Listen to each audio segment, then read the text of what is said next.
Last chance saloon, that's the state Brexit is in now. May's efforts to pass her deal has been rejected now not once, not twice, but thrice. This time by a margin of 58. That's the saving grace. 344 votes opposing Theresa May's Brexit plan, 286 favouring it. And May says the implications are grave. Yes, that's what it has come to. Grave situation after 2.5 years of bargaining. The implications of the House's decision are grave. The legal default now is that the United Kingdom is due to leave the European Union on the 12th of April, in just 14 days' time. That is not enough time to agree, legislate for and ratify a deal, and yet the House has been clear it will not permit leaving without a deal. And so we will have to agree an alternative way forward. So what next? May says that lawmakers will debate alternative plans next week, but she gave little clue as to what these alternatives are. But Brexit has done one thing for sure. It has united the centre, left and right wings of British politics. Jeremy Corbyn, the Labour Party leader, and Steve Baker, the deputy chair of pro-Brexit European Research Group, both want Theresa May to go. Corbyn also wants immediate general elections.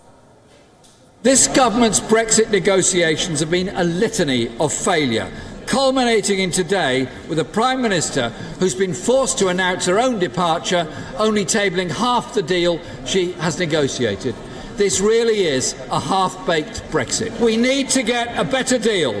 The country deserves a better deal, and I'm convinced that a better deal can be negotiated.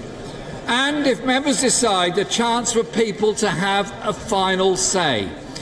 If we cannot do that on Monday, then I ultimately, and many others would agree with me, say no alternative other than having a general election to decide who rules this country in the future.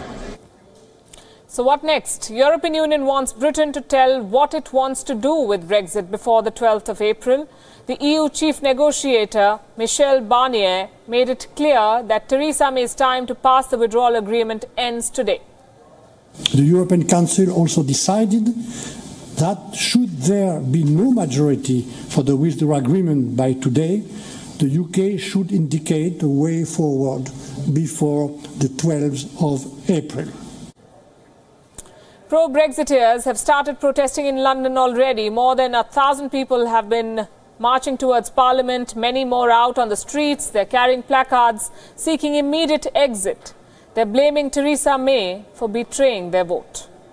We were expecting to celebrate our independence as a sovereign nation today, not having to virtually start again from scratch. I feel very, very angry. What I've seen now is a bunch of politicians sitting in Parliament doing what they want to do, ignoring everybody else, and I really feel like I've lost my trust in the politicians.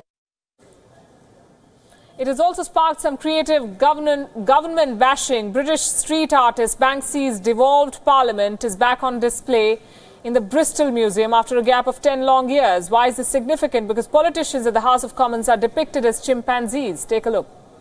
Well, considering it was painted 10 years ago, I find that it's become a lot more relevant to politics now, especially with Brexit going on.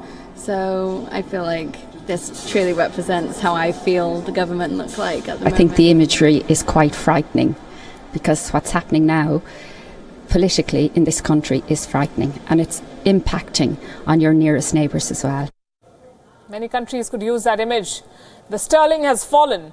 It's a death knell for Theresa May's political future, and the next deadline is fast approaching. By the 12th of April, Britain has to convince 27 EU member nations that there is an alternative path. Otherwise, a no-deal Brexit will become inevitable, and that means the House of Commons has to agree on something. If Britain seeks further extension, it will mean that they have to take part in the EU elections in the month of May, and that could bring in fresh uncertainty, second referendum, perhaps snap elections. Brexit has just demonstrated the impact of a decision without a plan, without a purpose, without conviction and political will. In one word, it is chaos.